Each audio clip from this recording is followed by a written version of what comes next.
Switzerland with a suspended 15 days arrest, 2,000 Swiss franc torts and all costs to pay in 2003 for defamation of a critic. Okay, and it had a 3-day arrest commuted to a fine of 1,000 Swiss francs in 2002. Let's see.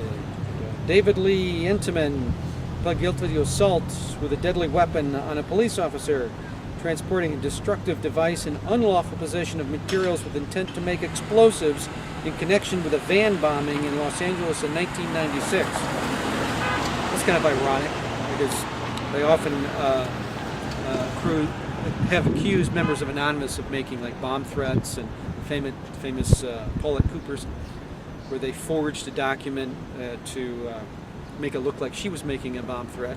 And here Scientologists are being arrested and convicted for what? Attempting to make bombs. Samuel D. Rosen, Scientologist lawyer, slapped with a temporary order of protection after throwing his ex-wife down a flight of stairs. And he tried to fight the injunction in 2002 and lost. Okay, here's a whole list of arrests and convictions having to do with Operation Snow White that we talked about before.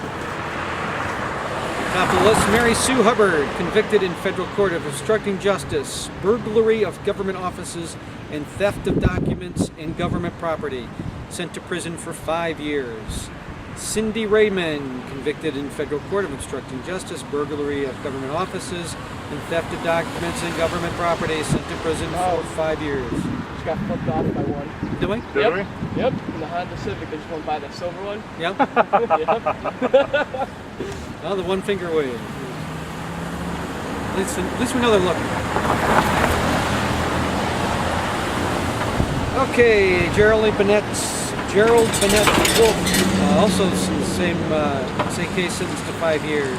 Henning Helt, same case, sent to prison for 5 years. Duke Snyder, same case, sent to prison for 5 years. Gregory Willardson, same case, sent to prison for 5 years. Richard Wygant, sent to prison for 5 years. Mitchell Herman, sent to prison for 5 years. Sharon Thomas, sent to prison for 5 years. Jane Kember, sent to prison for 5 years.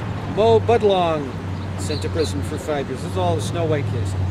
Rex Fowler, there's one, a more recent one, convicted of murder in Colorado after shooting to death an employee that discovered that Fowler was endangering the company by funneling large sums of money to Scientology. Gee, I wonder how that happens. Okay, this is the most current. This is arrested Scientologist currently awaiting trial. Jesse Remmers, a hitman who killed 6 people before his arrest in the Netherlands. Also allegedly the executive president of the Criminon Foundation in the Netherlands from December 2004 to October 2005. Still awaiting trial. Peter Giuseppe Lacerpe, arrested in connection with Jesse Remmers, a hitman who killed 6 people before his arrest in the Netherlands. Hiram Mansurati, state senator of New York, who was involved in a detoxification program for 9/11 workers. He allegedly attacked and assaulted his girlfriend, slashing her face with a broken glass. He was arraigned on March 27, 2009, and is awaiting trial. All right, let's take a break. Stop over there. Everybody know who everybody know the director Paul Haggis? Yeah. Now famous ex-Scientologist, directed Crash, is probably his most famous movie. Left the cult of Scientology not long ago, and here is it's an abbreviated version of his resignation letter, and he writes it. He says, Tommy, who is Tommy Davis, the current spokesman for the Church of Scientology. And Paul says, Tommy, as you know, for 10 months now I have been writing to ask you to make a public statement denouncing the actions of the Church of Scientology of San Diego, their public sponsorship of Proposition 8, a hate-filled legislation that succeeded in taking away the civil rights of gay and lesbian citizens in California. Rights that were granted them by the Supreme Court of our state shames us.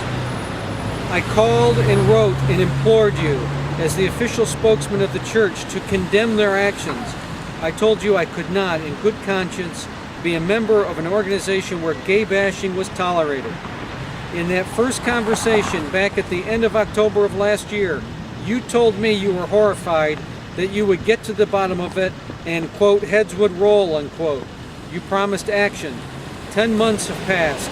No action was forthcoming. The best you offered was a weak and carefully worded press release which praised the church's human rights record and took no responsibility. Even that you decided not to publish. The church's refusal to denounce the actions of these bigots, hypocrites, and homophobes is cowardly. I can think of no other word. Silence is consent, Tommy. I refuse to consent. I joined the Church of Scientology 35 years ago. During my 20s and early 30s, I studied and received a great deal of counseling. While I have not been an active member for many years, I found much of what I've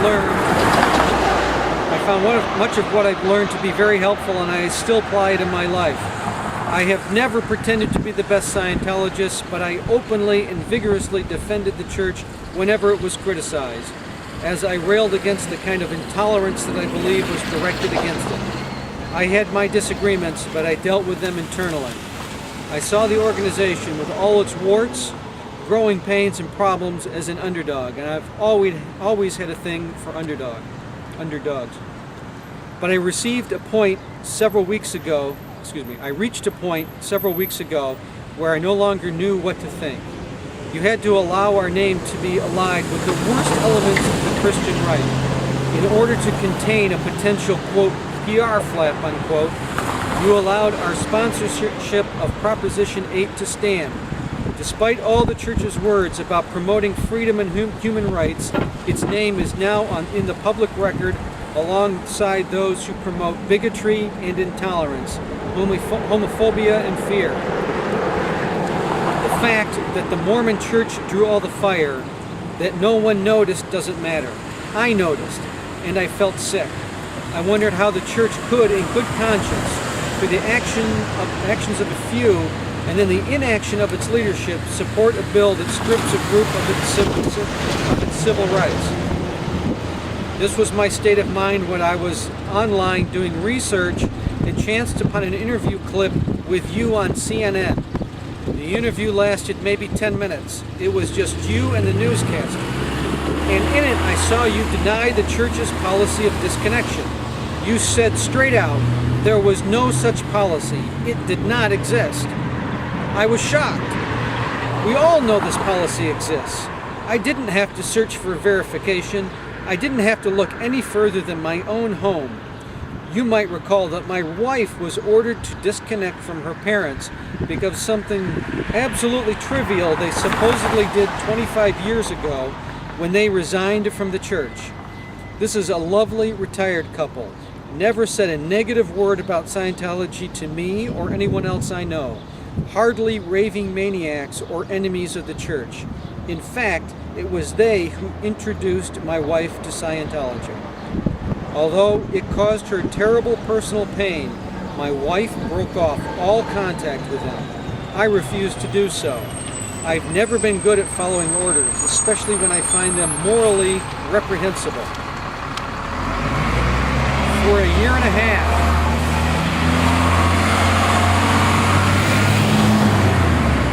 a half, despite her protestations, my wife did not speak to her parents, and they had limited access to their grandchild.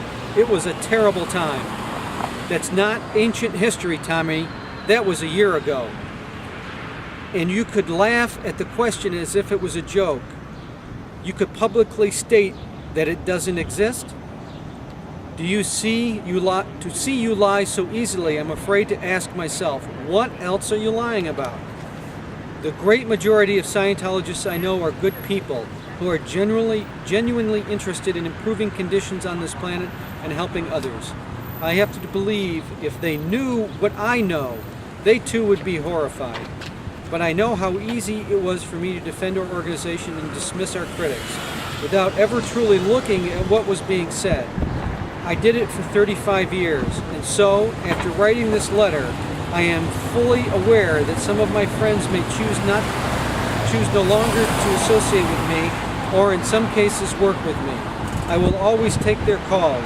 I will always take yours. However, I have finally come to the conclusion that I can no longer be part of this group. Frankly, I had to look no further than your refusal to denounce the church's anti-gay stance and the indefensible actions and inactions of those who condone this behavior within the organization. I am only ashamed that I waited this many months to act. I hereby resign my membership in the Church of Scientology. Sincerely, Paul Haggis.